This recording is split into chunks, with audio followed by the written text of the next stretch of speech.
Alors, la Bible, qui l'a écrite? Ça a l'air d'être une question toute simple, hein, mais en réalité, la réponse, c'est un vrai voyage. Un voyage dans le temps, à travers les cultures et même au cœur de la foi. Aujourd'hui, on va essayer de découvrir ensemble qui se cache derrière ce livre, qui est un véritable monument. La question est donc posée, qui a vraiment écrit la Bible? Est-ce qu'on parle d'un seul auteur, d'une équipe? Pour commencer à y voir plus clair, il faut d'abord regarder quelques chiffres. Et vous allez voir, ils donnent un peu le vertige, ils nous montrent vraiment l'ampleur du projet. Premier chiffre, 66. Parce que oui, la Bible, ce n'est pas un seul et unique livre. C'est en fait une bibliothèque, une immense collection de 66 ouvrages bien différents. Et qui a écrit tous ces livres?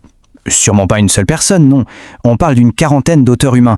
Et attention, pas n'importe qui. On a des rois, des pêcheurs, des prophètes, des médecins. Bref, des gens qui viennent d'horizons complètement différents. C'est ça qui rend la chose absolument fascinante. Et le dernier chiffre clé, c'est celui-là, 1500 ans. C'est la durée sur laquelle la rédaction de tous ces textes s'est étalée. Donc, pour résumer, 66 livres, une quarantaine d'auteurs sur 1500 ans. Bon, maintenant allons voir d'un peu plus près qui sont ces fameux auteurs. On commence avec la première grande partie, l'Ancien Testament. C'est un peu le socle, la grande épopée du peuple d'Israël. Et logiquement, ces auteurs, ce sont des figures majeures de cette histoire. Des prophètes, des rois, des guides. Et regardez un peu la diversité de ces profils. D'un côté, on a Moïse, le grand législateur, celui qui aurait posé les fondations avec les 5 premiers livres.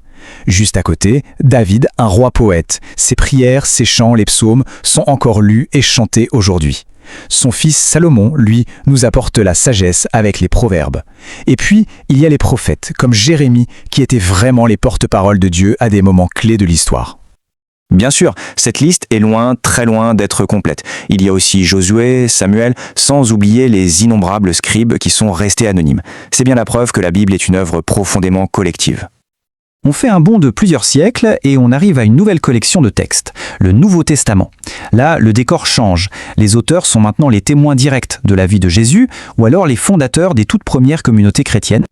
Et là aussi, on a des figures centrales. L'apôtre Paul, par exemple, un personnage incroyable qui, sans même avoir connu Jésus de son vivant, a façonné une bonne partie de la pensée chrétienne avec ses lettres. On a Luc, qui était médecin et qui a mené une sorte d'enquête de journaliste pour raconter l'histoire dans son évangile et dans les actes des apôtres. Et bien sûr, on a Matthieu, Marc et Jean qui nous donnent 3 regards, 3 portraits à la fois uniques et complémentaires de Jésus. Du coup, la question se pose, comment est-ce que 66 livres, écrits par 40 personnes différentes sur une période de 1500 ans, peuvent former une œuvre qui a du sens, qui est cohérente?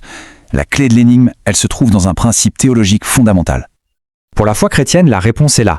Au-delà de la quarantaine d'auteurs humains, il y aurait un seul auteur principal, un fil rouge qui unifie tout, Dieu lui-même. Ok, mais comment ça fonctionne concrètement? Le concept central, c'est ce qu'on appelle l'inspiration divine. Alors attention, l'idée, c'est pas du tout que les auteurs étaient des sortes de robots qui prenaient des notes sous la dictée, non. Il faut plutôt imaginer un chef d'orchestre qui va guider ses musiciens. Chaque musicien, il a son propre instrument, son propre style, sa propre sensibilité. Mais tous ensemble, ils créent une symphonie qui est parfaitement harmonieuse. Eh bien, c'est un peu ça l'idée.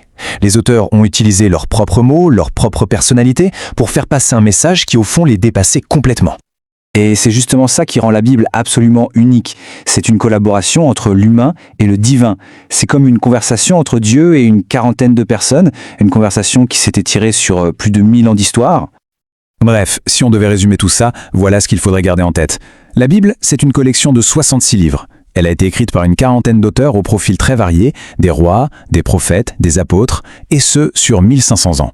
Et toute cette incroyable diversité est unifiée par une idée centrale, la foi en un seul et unique auteur divin qui aurait inspiré toute l'œuvre. Tout ça nous laisse avec une dernière question, une dernière piste de réflexion. Une seule œuvre, mais 40 voix différentes. Qu'est-ce que cette polyphonie, cette incroyable richesse de style au sein d'un même grand récit, nous dit sur le message lui-même? Et peut-être sur la façon dont le divin choisit de parler à travers l'humain? Voilà une question qui continue de fasciner. Merci d'avoir suivi cette analyse.